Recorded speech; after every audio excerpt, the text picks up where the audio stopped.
आतापर्यंत कुणी ठरवलं असेल, कुणी ठरवलं नसेल मला काय व्हायचंय, पण आज स्वतःला विचारा की आम्हाला नेमकं काय करायचं आयुष्यामध्ये.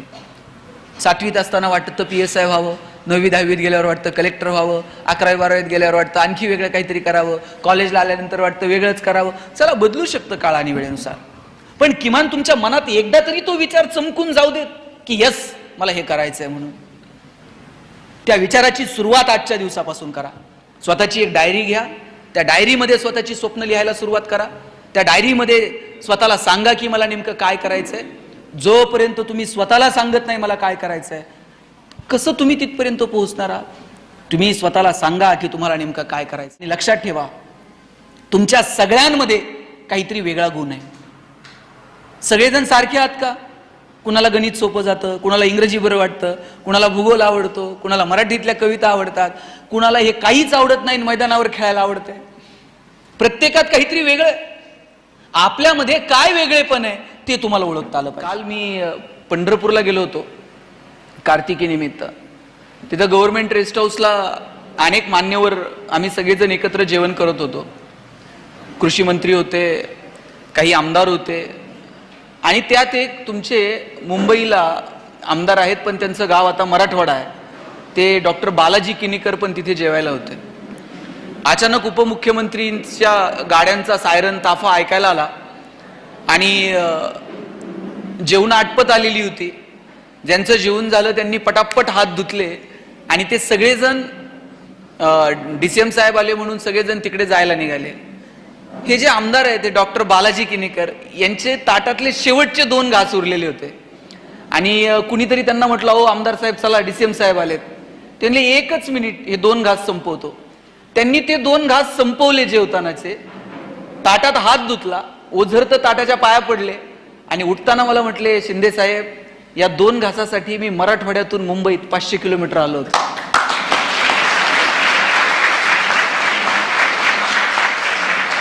ते 2 शब्द ते बोलले आणि ते कालपासून आज प्रवासापर्यंत मी ते विसरू शकलो नाही की एक माणूस शेवटचे ते 2 घास संपवतो, ताटात एकही घास उष्टा टाकत नाही, ओझरत उठता उठता ताटाच्या पाया पडतो आणि म्हणतो, या 2 घासांसाठी आम्ही मराठवाडा सोडून 500 किलोमीटर मुंबईला आलो. पोरांनो, ही आधीची पिढी होती. ही आधीची पिढी अशी होती, ताटात उष्ट ठेवणार नाही. ही आधीची पिढी होती, घरात आलेल्या माणसाला जेवल्याशिवाय जाऊ देणार नाही. काटकसरी त्या सगळ्या लोकांनी प्रपंच केला. आता वडिलांना 500 रुपये पॉकेट मनी आपण सहज मागतो आणि वडिलांनाही वाटत असतं की अरे अच्छा, आम्हाला नाही मिळालं, चला आमच्या पोरांना ते मिळायला हवं. ते 500 रुपये खर्च करताना किंचितचाही विचार आमच्या मनात येत नाही, खरंच आम्ही हे अनाठाई खर्च करतोय का? खरंच हे खर्च करताना याची आम्हाला गरज आहे का? मी म्हणत नाही तुम्ही कंजूस सारखं वागा, पैसे खर्च करू नका, पण कुठे पैसे खर्च करायचे, कुठे वाचवायचे, काय जपायचं, काय टिकवायचं, मला वाटतं याचं थोडंसं तारतम्य जर मागे डोकावून आपल्याला घेता आलं ना, तर आपलं भविष्य सुंदर असू शकेल. तुम्ही जुनी माणसं बघा आपल्या घरातली, पाण्याचा अर्धा ग्लास पिली आणि अर्धा ग्लास जर उरला तर असं रस्त्यावरती फेकत नव्हते. दारातल्या एखाद्या कुंडीला ओतायचे, कुठल्या तरी एखाद्या झाडाच्या बुडाशी ते पाणी घालायचे. पाण्याचा अर्धा ग्लास सुद्धा वायाला जाऊ नये, ही आपल्या आधीच्या पिढीची मानसिकता होती. अहो एवढंच काय साहेब, घरात जर पाहुणे आले आणि पाहुणा जर जायला निघाला 2 दिवस मुक्काम करून, सगळं घर त्याला वाटं लावायला जायचं.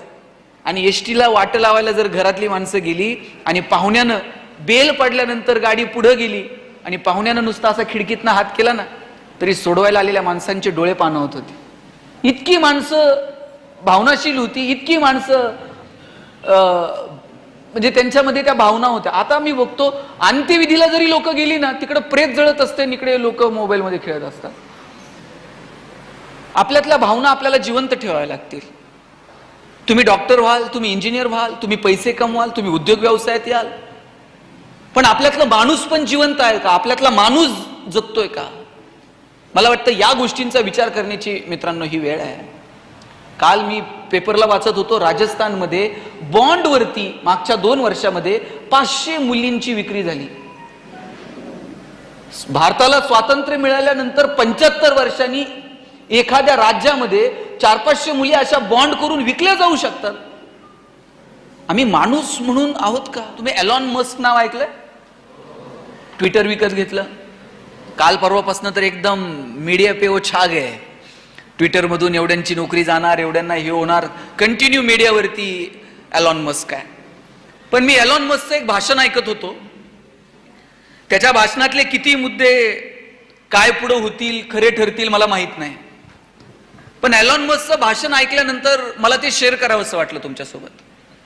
तो त्याच्या भाषणामध्ये असं सांगत होता, 2050 पर्यंत आम्ही आमच्या देशामधून विमानाचे प्रवास बंद करू आणि आम्ही रॉकेटनं प्रवास करू. रॉकेट लॉन्च करता येतं.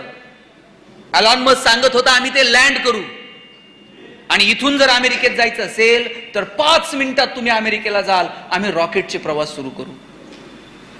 तो सांगत होता 2050 पर्यंत आम्ही असे रस्ते तयार करू, त्या रस्त्यांवरून गाड्या धावतील आणि त्या गाडीची बॅटरी आपोआप चार्ज होईल. तिला कुठं पेट्रोल पंपावर घेऊन जायचं नाही, कुठं डिझेल टाकायचं नाही, कुठं प्लग लावायचं नाही. तो त्याच्या भाषणामध्ये सांगत होता आम्ही अशी घरं तयार करत आहोत, त्या घरांच्या भिंती सोलर पॅनलच्या असतील. ते घर स्वतःची एनर्जी स्वतः करेल. त्या घराला एनर्जीसाठी कुणावरती अवलंबून राहावं लागणार नाही. चला ते आणि याच्यावरती संशोधन अंतिम टप्प्यात आहेत. चला ते काय होईल ते भविष्यात कळेलच. पण तुम्ही एक विचार करा, त्या देशातले तरुण किमान हा विचार तर करतायत की 2050 पर्यंत आम्ही आमच्या देशाला इथे घेऊन जाऊ. आम्ही काय विचार करतोय? आमच्या डोक्यात अजूनही चाललंय आकडा कसा टाकायचा. आम्ही का बदलणार नाही? का आम्ही वेगवेगळा विचार करू शकत नाही? तुमचं शिक्षण हे केवळ तुमच्या उदरनिर्वाहाचं साधन नाहीये. रस्त्यावरची जनावरं सुद्धा उपाशी मरत नाहीत पोरांना. आपण तर माणसं आहोत. शिक्षण म्हणजे फक्त पोट भरण्याची विद्या इथपर्यंत नाहीये. शिक्षणातून आमचं जगणं समृद्ध होणार आहे का? आमचं जीवन सुंदर होणार आहे का? आमचं शिक्षण हे समाजाभिमुख आहे का? आमच्या शिक्षणाचा समाजाला काही उपयोग आहे का? मला वाटतं हे प्रश्न आपण कधीतरी स्वतःला विचारायला नको. तुम्ही डॉक्टर व्हाल हो, पण तुम्हाला समाजाची नाडी कळते का? तुम्ही इंजिनियर व्हाल, पण तुम्ही समाज अभियंते होऊ शकाल का? साहेब कितीतरी सिव्हिल इंजिनियर आहेत, त्यांना कळतं ठाण्यात किती रुपयानं प्लॉट घ्यायचा, किती FSI, किती TDR, किती रुपयानं फ्लॅट विकायचा, किती पैसे मिळवायचे. पण पालिकेच्या रस्त्याचं काम सुरू असताना एखाद्या तरी सिव्हिल इंजिनियरला असं वाटतं का की अरे मला थोडंसं यातलं ज्ञान आहे, 2 मिनिट मी रस्त्यावर थांबेल, पालिकेच्या इंजिनियरला विचारेल जरा तुझं इस्टिमेट बघू, मी पण इंजिनियर आहे मला पण कळतं. नाही, ते पालिका बघल, रस्ता त्यांचा आहे, टेंडर त्यांनी काढलंय, ठेकेदार ते त्याचं ते बघतोय की. इंजिनियर म्हणून मला का वाटत नाही की रस्त्याच्या कामावरती 2 मिनिट मी उभं राहावं? डॉक्टर झाल्यानंतर मला कळतं माझं हॉस्पिटल मी कसं टाकेल. पण का एखाद्या डॉक्टरला वाटत नाही मी प्राथमिक आरोग्य केंद्राला भेट द्यावी, तिथल्या डॉक्टरशी 2 शब्द बोलावं, बाबा काय चाललंय, तुझी कोणती गोळ्या औषध आहेत, जगातलं संशोधन कुठं चाललंय, तुम्ही मी कुठं आहोत? का आम्हाला आमचा देश आमचा वाटत नाही? का आम्हाला आमचा समाज आमचा वाटत नाही? चॉकलेट खाल्लेला कागद डस्टबिन मध्ये घरात टाकायचा हे आम्हाला कळतं, पण गाडीच्या काचा खाली करून सरळ प्लॅस्टिकच्या पिशव्या रस्त्यांवरती फेकून देताना रस्ता आम्हाला आमचा का वाटत नाही? आम्ही कोणत्या शिक्षणाच्या गप्पा मारतोय? तुम्हाला असं वाटतं का की शाळेत जे शिकवलं जातं ते पाठ करणं आणि मार्क मिळवणं फक्त यालाच शिक्षण म्हणतात? गुणपत्रिकेला आलेली गुणांची सूज म्हणजे तुमची गुणवत्ता नाही बाळांनो. याचा अर्थ मार्क मिळू नका असं नाही, मार्क मिळवा, पण तुम्ही समजून घेताय का? अरे तुमच्या खांद्यावरती मशाली ठेवून ही सगळी माणसं विचार करतायत की अरे काय सांबरे साहेबांना काय घेणं देणं आहे हो, मला तिकडून पुण्यावरनं बोलवलंय, इथं सगळे मान्यवर बोलवले, चला तुम्ही आमच्या पोरांसोबत बोला, गप्पा मारा. आजचा कार्यक्रम नसता केला तर काय फरक पडला असता का? आणि केला तर काय त्यांना कोण बक्षीस आणून देणार आहे का? वा वा सांबरे साहेब तुम्ही फार चांगलं केलं. पण या माणसांना का वाटतं? त्यांना वाटतं कुणीतरी बोलावं, आमच्या पुढच्या पिढीसोबत आम्ही संवाद साधावा, आणि आम्ही फार हुशार आहोत आणि तुम्हाला ज्ञान सांगायला आलो असं नाहीये. पण आमच्या 2 गोष्टी समजून घ्या की मला सांगायचंय की तुम्ही जे शिकताय ना ते फक्त आणि फक्त मार्कांसाठी शिकू नका. आणि याच्यात साहेब पोरांची चूक नाही आहे, पालक यांच्या मागे लागलेत. 95च पडले पाहिजेत, 99च पडले पाहिजेत. ते गुणवंत विद्यार्थ्यांचे सत्कार असतात बरोबर. मी अनेक सत्कारांना जातो. मी आता ते हल्ली सत्कार करताना त्या मुलाला माझी सवय होती, मी त्याला विचारायचो किती मार्क आहेत. आता ते विचारायचं पण सोडून दिले. त्याला विचारलं का ते सांगतोय 98, 99, त्याचे मार्क आणि आपले मार्क बघितले तर असं वाटतं ह्याचा सत्कार करायचा का नाही आपण. त्याच्या मार्कांच्या समोर आमचे मार्क म्हणजे फार दारिद्र्य रेषेच्या खाली. आणि पहिल्या 3 रांगा 90 पेक्षा जास्त मार्क मिळणाऱ्या मुलांच्या, पाठीमागच्या 3 रांगा 80 ते 90, आणि त्याच्या पाठीमागं किमान 50 रांगा 60-70 वाल्यांच्या होत्या. आता ज्यांना 90 पेक्षा जास्त आहेत ते खुश होते. आपण 90च्या पुढे आहोत. 80 ते 90 मधले प्रचंड टेन्शन मध्ये होते, आणि 60-70 वाले 90 वाल्यांपेक्षाही खुश होते. ते म्हणले हे 80-90 वालेच एवढे आहेत, आपलं होईन तसं होईल म्हणले. आधी यांचे सत्कार होते. आता जे 80 ते 90 वाले होते त्यातले 2 पालक समोर बसलेले होते, एकदम सुतक पडल्यासारखं तोंड करून. त्यातल्या मी दोघांना वरती बोलवलं, म्हटलं तुम्ही एवढं टेन्शन का घेतलंय. ते म्हणले काय हो, पोरांना पार मथुरा पाण्यात घातली. म्हणले काय केलं. म्हणले महिनाभर आधी सांगत होतो जरा पहाटे उठ, जरा जास्त अभ्यास कर, आता 90च्या रांगेत बसलं असतं की नाही. म्हटलं किती पडले. काय म्हणले सांगायसारखा सुद्धा आकडा नाही हो. म्हणलं काय तर असेल. म्हणले काय त्याला 88-89% काहीतरी मार्क पडलेत. म्हटले आता त्या मुलाला 89% मार्क मिळाले याचा आनंद पालकांना नाही, पण त्याला 90 मिळू शकले नाहीत याचं मात्र दुःख आहे. मग मी दोघा नवरा बायकोंना विचारलं तुम्हाला 10वीत किती होते. दोघांच्या मार्काची बेरीज केली तरी 90 होत नव्हती, आणि त्यांना टेन्शन होतं की पोराला 90 मिळू शकले नाही. मी म्हणत नाही मार्क मिळू नका, चांगले मार्क मिळवा, त्याच्यासाठी प्लॅनिंग करा, अभ्यास करा, परंतु केवळ तुमच्या गुणपत्रिकेला आलेली तुमची गुणांची सूज म्हणजे गुणवत्ता नाही हे पण समजून घ्या. फक्त पाठांतर करून तुम्ही पेपरला अरे समजून घ्या. भूगोल शिकतायत ना, भूगोलातले अक्षांश आणि रेखांश असे डोळ्यासमोर उभे राहिले पाहिजेत. गणिताच्या तासाला गणितातले आकडे असे डोळ्यासमोर खेळले पाहिजेत. इतिहास शिकत असताना इतिहासातली पात्र तुमच्या नजरेसमोर आली पाहिजेत. मराठीतल्या धड्यांचे लेखक आणि कवी त्यांनी तुमच्याशी संवाद साधला पाहिजे. लॅबोरेटरीमध्ये जाऊन जर तुम्ही काही प्रयोग करत असाल तर तिथल्या सायंटिस्ट सोबत तुम्ही गप्पा मारल्या पाहिजेत. इतकं समरस तुम्ही तुमच्या अभ्यासासोबत झालं पाहिजे. पण दुर्दैवानं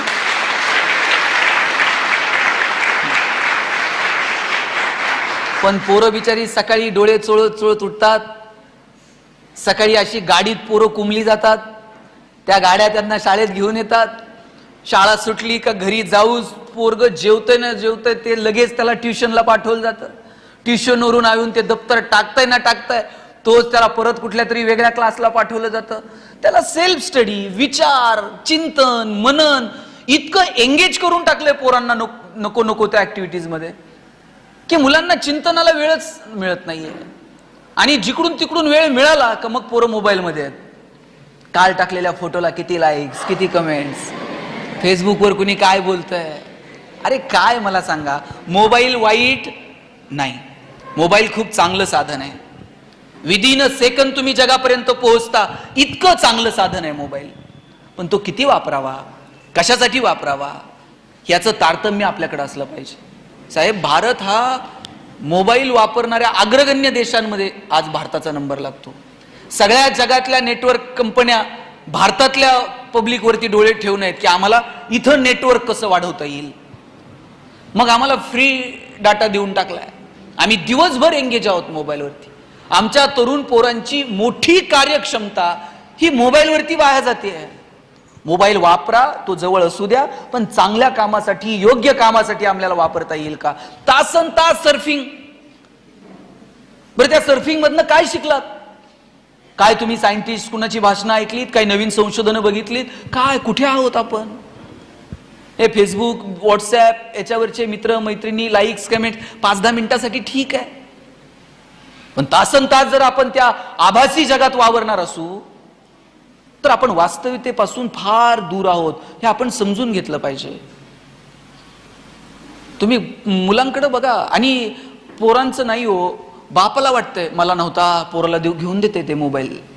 2-2, 2.5 वर्षाच्या पोरांच्या हातात मोबाईल दिले, आणि बाप असलं कौतुकानं सांगताय ना चौकात, मला कळत नाही ते त्याला कळतंय म्हणते मोबाईल मध्ये. एरवी पोरापोरींच्या मोबाईलला पासवर्ड नव्हता, लॉक नव्हतं, पण कॉलेजला जायला लागल्याबरोबर पोरांच्या मोबाईलला पासवर्ड आलाय. आता तर अंगठा लावल्याशिवाय तर ते ओपनच होत नाही. एरवी पोरांचा मोबाईल कुठेही पडलेला असायचा, पण अचानक काही दिवसांपासून तासनतास पोरांच्या हातात मोबाईल असतो. चार्जिंगला लावला तरी ते खुर्ची शेजारी टाकून बसताय. बाथरूम मध्ये जातानाही ते हातात मोबाईल घेऊन जात आहे. झोपतानाही त्याला वाटतंय मोबाईल उशाला पाहिजे. आई बापाला कळायला नको आता आपल्या मुला मुलींसोबत आपल्याला बोलायची वेळ आली आहे म्हणून. पोरं जर आई वडिलांशी कमी बोलत असतील आणि मोबाईलवरती जास्त बोलत असतील तर आम्ही कुठे कमी पडतोय का? मला वाटतं हाही प्रश्न आम्ही एकमेकांना विचारला पाहिजे. सगळंच तरुणांचं चुकतं असं नाही, आम्ही पण गाफील आहोत. आमचा गाफीलपणा या सगळ्या गोष्टींना कारणीभूत आहे का, याचा विचार आम्ही कधीतरी करायला हवा.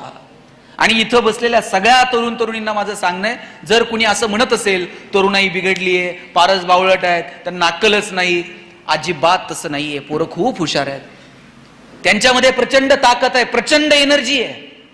पण या पोरांची एनर्जी कशी वापरायची याचं प्लॅनिंग स्टेजवर बसलेल्या माणसांना करावं लागेल. एनर्जी कॉन्झर्वेशनचा नियम आहे. एनर्जी कधी क्रिएट होते का? सायन्सची पोरं आहेत की नाही? एनर्जी कधी क्रिएट होते का? डिस्ट्रॉय होते का? काय होतं, एका फॉर्म मधून दुसऱ्या फॉर्म मध्ये. एखादा फॅन फिरतोय, फॅन फिरत असताना काय होतं, पोटेन्शियल एनर्जीचं रूपांतर कायनेटिक एनर्जी मध्ये होतं. एनर्जी नव्यानं क्रिएट होत नाही, पोटेन्शियल एनर्जीचं रूपांतर कायनेटिक एनर्जी मध्ये. या पोरांमध्ये तुम्हाला एनर्जी निर्माण करायची नाहीये, किंवा त्यांच्यामध्ये असणारी एनर्जी तुम्ही काहीही करून डिस्ट्रॉय करू शकत नाही. शिक्षकांना काय करायचंय, त्या एनर्जीला कुठे डायव्हर्ट करायचं, कुठे ट्रान्सफर करायचं हे ठरवावं लागेल. एखादं पोरग खुर्च्यांवरती उड्या मारतंय, त्याचं उड्या मारणं तुम्हाला बंद करायचं, मग तुम्ही काय कराल? त्याचे हातपाय बांधून तुम्हाला त्याचं उड्या मारणं बंद करता येईल का? त्याला काय सांगावं लागेल, राजा बेंचवर नाही, खुर्च्यांवर नाही, उड्याच मारायच्यात ना, हा स्टेजवर येऊन उड्या मार, आपण गाणं लावू, जरा तालासुरावर उड्या मार, लोक म्हणतील तू नाचतोय. एखादं जोर जोरात ओरडतंय, तुम्हाला त्याचं ओरडणं बंद करायचंय, तुम्ही काय कराल? तोंडात बोळा घालून त्याचं ओरडणं बंद करता येईल का? त्याला सांगावं लागेल, ओरडायचंय ना, थांब जरा सुरात ओरड, कदाचित लोक म्हणतील तू गातोय. एखादं शिव्या देतंय, तुम्ही काय करणार आहात? त्याला मारून त्याच्या शिव्या नाही बंद करता यायच्या, त्याला सांगावं लागेल, राजा शिव्याच द्यायच्यात ना, इथं नाही, अशा नाही, आपण ठरवू ना कुठं, कधी आणि कशा द्यायच्या. भारतात अजून अशी ठिकाणं आहेत जिथे द्याव्या लागतील, पण थोडंसं सभ्यतेनं तुम्हाला प्लॅनिंग करावं लागेल. येणाऱ्या पिढीला कुठे डायव्हर्ट करायचंय, कुठे घेऊन जायचंय, हे जर आमच्या पिढीला जमलं तर या पोरांकडनं आम्ही काहीतरी भविष्याची स्वप्न पाहू. या लेकरांमध्ये प्रचंड ताकद आहे. ही पोरपोरी इतकी हुशार आहेत हो, आणि यांना कळतंय, त्यांना जाणीव आहे त्यांच्या आई वडिलांच्या कष्टांची.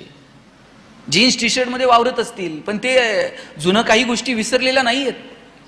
10-5 पोरं विसरली असतील, पण त्यांना पुन्हा नव्या वळणावरती जुन्या गोष्टी घेऊन पुन्हा नवीन काही पाहता येईल का स्वप्न, याच्यासाठी प्रयत्न करणं ही आपली जबाबदारी आहे. आणि म्हणून इथं बसलेल्या सगळ्या तरुण तरुणींना मला आवर्जून सांगायचं आहे, मोठी स्वप्न बघा. इथं 2 फोटो लावलेले आहेत, एक जिजाऊंचा आणि एक सावित्रीमाईचा. यांनी जर मोठी स्वप्न बघितली नसती तर पोरींनो आज तुम्ही इथं अशा आयटीत खुर्चीवर बसल्या असत्या का, पायावर पाय टाकून? जिजाऊंनी त्यांच्या पोराला सांगितलं, शिवबा स्वराज्य निर्माण करावं लागेल. पोरांनो मला सांगा, त्यावेळेस जर जिजाऊ शिवाजी राजांना म्हणल्या असत्या स्वराज्याच्या भानगडीत पडू नको, ही लोक यांच्याबरोबर ही फार मोठी माणसं आहेत, यांच्या काय नादाला लागू नको, यांच्याबरोबर जमून घे, थोडीशी जहागिरी वाढून घे आणि सगळं व्यवस्थित चालू दे आयटीत, स्वराज्य निर्माण झालं असतं का? आपल्याला स्वातंत्र्य पाहायला मिळालं असतं का? सावित्रीमाई तुम्ही शिकाव्यात म्हणून शाळा काढली मुलींची, आणि मुलींनी शिकू नये याच्यासाठी लोक त्यांना दगडधोंडे घेऊन त्यांच्या मागे लागत होते. रस्त्यानं जाताना त्यांच्या साडीवर चिखल फेकत होते. सावित्रीमाई 2 साड्या घेऊन जायच्या, साडी शाळेत गेल्यानंतर बदलायच्या आणि पुन्हा ती साडी घालून परत इकडे यायच्या. हे का केलं, कशासाठी केलं हे सगळं? का तर तुम्हाला शिक्षण मिळावं, मुलींना शिक्षण मिळावं. हे सहजासहजी तुमच्या माझ्या समोर आलेलं नाहीये. पोरांनो आज तुम्ही मी स्वातंत्र्यात आहोत. भगतसिंग काय मरायचं वय होतं का? अहो तुमच्या माझ्या वयातले भगतसिंग फासावर जायला निघाले, रात्री लेनिनचं चरित्र वाचत होते आणि सकाळी ज्यावेळेस फासावरती जायला निघाले पुस्तक वाचत होते. जेलरने विचारलं, चलो भगत सिंग अब निकलना है. भगत सिंगांनी त्याच्याकडे बघितलं सुद्धा नाही, पुस्तकावरती नजर होती. त्यानं आवाज दिला, भगत सिंग निकलना है, आता फासावर जायचंय. भगत सिंगांनी असा हात केला, पुस्तकावरती नजर आहे, असा हात करून सांगितलं, थांब, एक क्रांतिकारक दुसऱ्या क्रांतिकारकासोबत बोलतोय.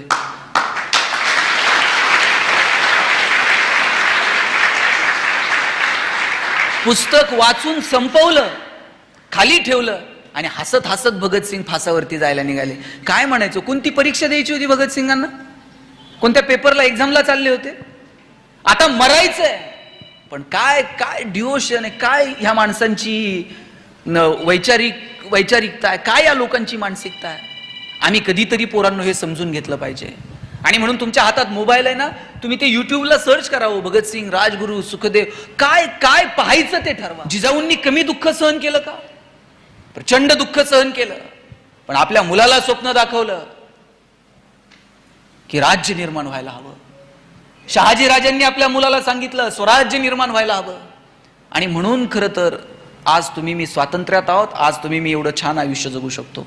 आणि मग आज जर आपण स्वातंत्र्यात जन्माला आलो आहोत तर त्या स्वातंत्र्याचा आनंद घेऊयात. तो आनंद घेत असताना त्याच्यातली सात्विकता कुठे मागे राहणार नाही ना, मला वाटतं याची काळजी आपण सगळ्यांनी घेतली पाहिजे. पोरींनो, मला सांगा, तुमचे आई वडील किती करतात हो तुमच्यासाठी. सकाळी निघालात, आई टिफिन करून देते आईला, आणि आल्यानंतर घरी आल्याबरोबर आई विचारते, जेवली का, डबा कुठे आहे, संपवला का नाही. बापाचे किती अपेक्षा आहेत पोरांनो तुमच्याकडनं. आता तुम्ही 18-20 वर्षांचे झालात, बापाच्या खांद्याला तुमचा खांदा लागायला लागला, बापाची चप्पल तुमच्या पायात यायला लागली. आता बापाला तुम्हाला ओरडावंसं वाटत नाही, आता बाप तुमच्यावरती हात उघडत नाही.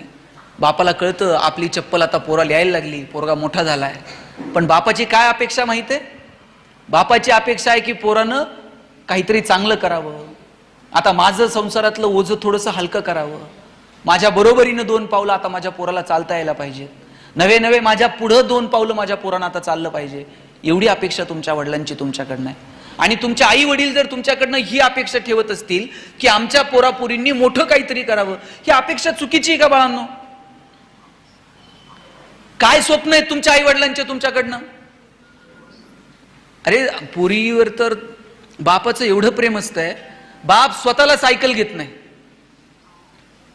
पण पोरीला गाडी घेऊन देते, 2 व्हीलर कॉलेजला जायला, पास काढून देतो बसचा, बाई बस न जात जा, एवढ्या लांब पायी जाऊ नको. बाप स्वतः फाटलेली चप्पल घालेल पण तुम्हाला शूज घेऊन देईल कॉलेजला जायला. 1-1 रुपया बाजूला टाकतो तुमच्या फी साठी, तुमच्या शिक्षणासाठी. अरे जन्माला आली ना पोरगी, त्या दिवसापासून बाप तिच्या लग्नाचा विचार करत असतो, तिच्या लग्नासाठी थोडे पैसे काढून ठेवतो. त्याची ऐपत नसते खूप खर्च करायची, पण लग्न जमलं ना मित्रांना सांगतो, कल्याण झालं हो पुरीचं, चांगलं स्थळ मिळालं. पुरीच्या लग्नात तर बाप असा तुरा काढून मिरवत असतो, फेटा बिटा घालून. कन्यादान झालं ना, मग त्या जावायच्या हातात हात देतो आणि सांगतो, तळ हाताच्या फोडाप्रमाणे जपली, सांभाळून घ्या. दिवसभर त्याच्या डोळ्यात अश्रूचा एक थेंब येत नाही. पण पुरीची गाडी एकदा निघून गेली ना, मग खांबाच्या पलीकडे जाऊन एकटाच रडतो तो बाप असतो. किती प्रेम करावं तुमच्यावरती बापाने. आणि उद्या जर तुम्ही कलेक्टर झालात, लाल दिव्याच्या गाडीत बसून आलो, आम्ही सगळेजण तुमच्या स्वागताला बाहेर उभे राहू. आम्ही सांगू, ताई तुम्ही इथे शिकायला होतात, ह्या शाळेत होतात, कॉलेजला होतात, आणि हा प्रसंग पाहिला, तुमची आई तुमचे वडील जर तुमच्या समोर असतील, काय तुमच्या आईच्या चेहऱ्यावर आनंद असेल. उद्या तुम्ही मोठे इंडस्ट्रियलिस्ट झालात, व्यावसायिक झालात, काय तुमच्या बापाला रुबाब वाटेल. आणि हे सगळं स्वप्न पूर्ण करायला तुम्हाला काय करायचंय मला सांगा. इकडचा डोंगर उचलून तिकडे ठेवायचा. फक्त आयुष्यातली पुढची जी 5-10 वर्ष आहेत ती प्रामाणिकपणे कष्ट करायचे आहेत. मी परवा सांबरे साहेबांच्या घरी गेलो होतो. घराच्या शेजारी एक लायब्ररी आहे. मी वरती त्या लायब्ररीमध्ये गेलो. तिथं मुलं अभ्यास करत होती. सकाळी 9ची वेळ होती. मी विचारलं, किती वाजता आलात तुम्ही? म्हणे 7 वाजता आलो. किती वेळ अभ्यास करता? म्हणे करतो संध्याकाळी 6-7 वाजेपर्यंत आम्ही ते थांबतो, मधली जेवणाची वगैरे सुट्टीत थोडंसं जाऊन येतो. मग मी परेशजींना विचारलं, ह्या लायब्ररीचं काय आहे, रिझल्ट काय आहेत? ते मला सांगत होते की आमचा एक मुलगा आत्ता IPS झाला. तमिळनाडूला मला वाटतं माने नावाचा मुलगा, स्वप्नील माने, तमिळनाडूला त्याला आता पोस्टिंग मिळालंय. मी म्हणतो सांबरे साहेबांनी एखादी लायब्ररी सुरू करणं आणि त्यातून एक मुलगा IPS होणं याच्यापेक्षा काय अपेक्षित असतं आणखी.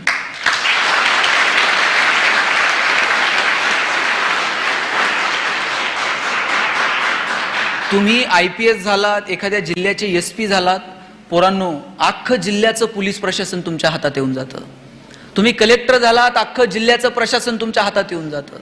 तुम्ही CO झालात, अख्खी ZP तुमच्या हातात येऊन जाते. तहसीलदार झालात, अख्खा तालुका तुमच्या हातात येऊन जातो. तुमची सही एखाद्याचं आयुष्य बदलून टाकते. इतके अधिकार तुम्हाला तिथून प्राप्त होतात. तुम्हाला जर सिस्टीम बदलायची असेल ना, सिस्टीमला शिव्या देत बसू नका. If you want to change the system, first you have to reach there and then you can change it.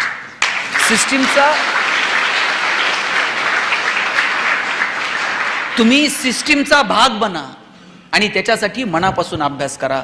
आणि मला हेवा वाटतो, मी सांबरे साहेब तुम्हाला मनापासून धन्यवाद देतो की ह्या एका माणसाला असं वाटलं की अरे बरं त्यांचा उद्योग व्यवसाय सगळंच व्यवस्थित चाललंय की नाही, पण त्यांना असं वाटलं की अरे आपण या इथल्या पोरापोरींसाठी काहीतरी केलं पाहिजे. आपण पण सर्वसामान्य कुटुंबातून आलो, आपल्यालाही कुणीतरी दिशा दाखवली असेल, त्या दिशेतून आपल्याला हा मार्ग सापडला असेल.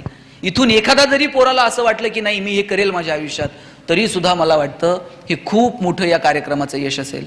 आणि म्हणून माझी तळमळीनं तुम्हाला सगळ्यांना सांगायची एक विनंती आहे आज, की तुम्ही आज घरी गेलात ना, तुमच्या डायरीत आजचा दिवस लिहून ठेवा. आतापर्यंत कुणी ठरवलं असेल, कुणी ठरवलं नसेल मला काय व्हायचंय, पण आज स्वतःला विचारा की आम्हाला नेमकं काय करायचं आयुष्यामध्ये. 7वीत असताना वाटतं PSI व्हावं, 9वी 10वीत गेल्यावर वाटतं कलेक्टर व्हावं, 11वी 12वीत गेल्यावर वाटतं आणखी वेगळं काहीतरी करावं, कॉलेजला आल्यानंतर वाटतं वेगळंच करावं. चला बदलू शकतं काळ आणि वेळेनुसार, पण किमान तुमच्या मनात एकदा तरी तो विचार चमकून जाऊ देत की यस मला हे करायचंय म्हणून. त्या विचाराची सुरुवात आजच्या दिवसापासून करा. स्वतःची एक डायरी घ्या, त्या डायरीमध्ये स्वतःची स्वप्न लिहायला सुरुवात करा. त्या डायरीमध्ये स्वतःला सांगा की मला नेमकं काय करायचंय. जोपर्यंत तुम्ही स्वतःला सांगत नाही मला काय करायचंय, कसं तुम्ही तिथपर्यंत पोहोचणार आहात. तुम्ही स्वतःला सांगा की तुम्हाला नेमकं काय करायचं.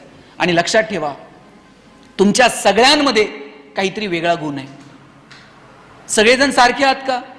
कुणाला गणित सोपं जातं, कुणाला इंग्रजी बरं वाटतं, कुणाला भूगोल आवडतो, कुणाला मराठीतल्या कविता आवडतात, कुणाला हे काहीच आवडत नाही, मैदानावर खेळायला आवडतंय. प्रत्येकात काहीतरी वेगळं.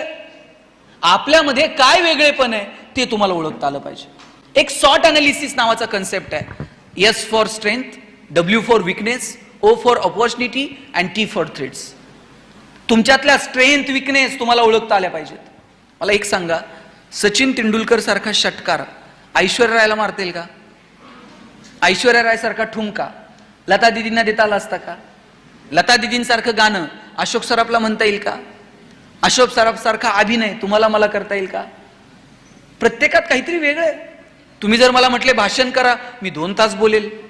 पण तुम्ही जर मला म्हटलं एवढ्या लांबून आलाय नगरवरून, जाता जाता आमच्याकडे एखादी कुस्ती करून जा, आपल्याच्यानं जमणार नाही. जगात प्रत्येकात काहीतरी वेगळं आहे. फक्त ते वेगळे पण तुम्हाला ओळखता आलं पाहिजे. ज्या दिवशी तुम्हाला तुमच्यातलं वेगळे पण ओळखता येईल, त्या दिवशी जगणं सुंदर होऊन जाईल. मी कॉलेजला गेलो, मी MBA ला ऍडमिशन घेतलं DY पाटीलला. आणि माझ्या सरांनी मला विचारलं, गणेश तुला MBA कशात करायचं? मी म्हटलं मला ह्युमन रिसोर्स मॅनेजमेंटमध्ये MBA करायचं. वर्गात सगळ्यांना विचारायचे. आमच्या वर्गात एक बोबडं बोलणारं पोरग होतं. त्याला विचारलं तुला MBA कशात करायचंय रे? तो म्हटला सर मला मार्केटिंग मध्ये MBA करायचंय. म्हटलं त्याला र बोलता यायचं नाही. सर म्हटले तुला नीट र बोलताय ना, तू मार्केटिंग मध्ये काय MBA करणार? तुझं बॅकग्राऊंड कॉमर्स आहे, तू फायनान्स मध्ये MBA कर. पोरग वर्गात उठून उभं राहिला, म्हणला सल कलनाल तर मार्केटिंग मध्ये MBA कलनाल नाही तर शिकणार नाही. म्हटलं सर म्हटले तुला काय करायचे ते कर, आपण परीक्षा घेऊ, कुणामध्ये मार्केटिंगचं टॅलेंट आहे ते शोधू, त्यानं मार्केटिंग मध्ये MBA करावं. म्हटलं काय परीक्षा आहे? ते म्हटले आम्हाला सगळ्यांना 100 रामायणाच्या प्रती दिल्या आणि सांगितलं या रामायणाच्या प्रती बाजारात जाऊन विकून यायच्या. ज्याच्या सगळ्यात जास्त प्रती विकल्या जातील आपण समजूयात याच्यामध्ये मार्केटिंगचं टॅलेंट आहे, त्यानं मार्केटिंग मध्ये MBA करावं.